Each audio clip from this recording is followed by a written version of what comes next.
تو اب قصہ مختصر، لہٰذا اگر آپ نے اصولی بات ہے نا میرے بھائی، وہ اکابر جن کی ساری زندگی قرآن کی خدمت گزر گئی، جن کی ساری زندگی حدیث کی خدمت گزر گئی، جن کی ساری زندگی فقہ حنفی کی خدمت گزر گئی، اور جن کو دیکھ کر لوگ ایمان لاتے تھے، وہ تو ہو گئے حضور کے گستاخ، اور جو ساری زندگی اپنے حجروں میں بیٹھ کر مسلمانوں کے خلاف لکھتے رہے، مسلمانوں کے خلاف فتوے دیتے رہے، وہ آج ایمان کے ٹھیکیدار بن گئے ہے۔ میں اپنے اکابر کی کس بات کا ذکر کروں؟ حضرت تھانوی رحمہ اللہ کے بارے میں حکیم الاسلام قاری طیب صاحب رحمہ اللہ فرماتے ہیں کہ ایک جگہ حکیم الامت حضرت تھانوی رحمہ اللہ کا بیان تھا، جلسہ تھا، تو وہاں کے جو اہل بدعت تھے وہ جمع ہوئے اور انہوں نے مشورہ کیا کہ بھئی آج تو سب سے بڑا وہابی ہمارے علاقے میں آ رہا ہے، آج تو سب سے بڑا گستاخ ہمارے علاقے میں آ رہے ہیں، آؤ ذرا آج اس کو دیکھنے چلے کہ دنیا کا سب سے بڑا وہابی ہوتا کیسے، دنیا کا سب سے بڑا گستاخ ہوتا کیسے۔ ان کا نظریہ تو یہ تھا کہ اس کا چہرہ بگڑا ہوا ہوگا، دانت بڑے بڑے ہوں گے، چہرے پر عجیب سی کیفیت ہوگی، ظاہر گستاخ رسول ہے نا، تو ہم ذرا عبرت کے لیے دیکھنے چلے۔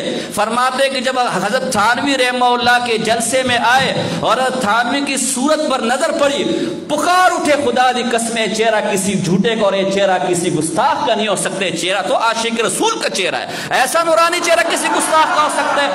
وہ انور شاہ کشمیری رحمہ اللہ کی جس کے بارے میں کتابوں میں آتا ہے کہ ان کا کسی دین کے اندر ہونا ہی اس دین کی حقانیت کی دلیل ہے۔ واقعہ لکھا ہوا ہے کہ اسٹیشن کے اوپر ہندو نے لالٹین نکال کے جب ان کے چہرے پر نظر رکھی، بے ساختہ کلمہ شہادت پڑھ لیا کہ ایسا نورانی چہرہ کسی جھوٹے مذہب کا نہیں ہو سکتا۔ یارو جن کے چہرے دیکھ کر لوگوں کو ایمان نصیب ہو وہ تو ہوگے گستاخ، اور یہ حضرات کہ جن کی ساری زندگی حلوے، مانڈے، تیجے، چالیسوے، جن کی ساری زندگی اس میں گزر گئی کہ دو وہ ان کے ایک ساتھی تھا، وہ کسی کنویں میں، یار یہ ناراض تو نہیں ہوتے؟ بولو نا۔ ان کا ساتھی تھا، وہ کسی کنویں میں گر گیا۔ کہاں گر گیا؟